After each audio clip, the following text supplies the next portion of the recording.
तर नमस्कार मंडळी, स्वागत आहे तुमचं पुन्हा एकदा माझ्या नवीन ब्लॉगमध्ये. तर भावांनो, तुम्ही विचार करत असाल की खूप दिवसानंतर आपला ब्लॉग आलाय, तर ह्याच्या पुढे कंटिन्यू ब्लॉग येणार आहे. तोपर्यंत ब्लॉग माझा कंटिन्यू पूर्ण बघा.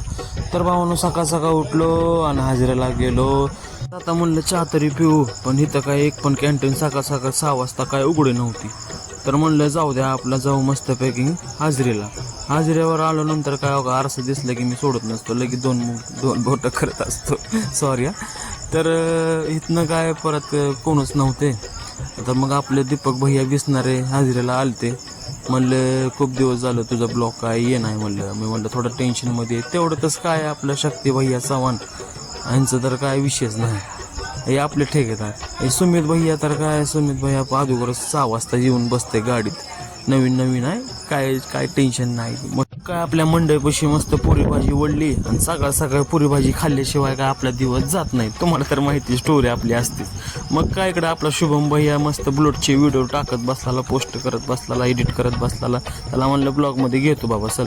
तेवढंच काय आपला पवन भैया भेटलाला, अण्णाची गाठ करत होता. म्हणलं अण्णा या लवकर, तुमची गाठ नाही भेटणं असं म्हणलं आणि सण करून निघला. मग तिथनं आलो दवाखान्यात. मला लय सर्दी झालती, खोकलं झालतं आणि डोकं तर असलं दुखत होतं, काय विषयच नाही.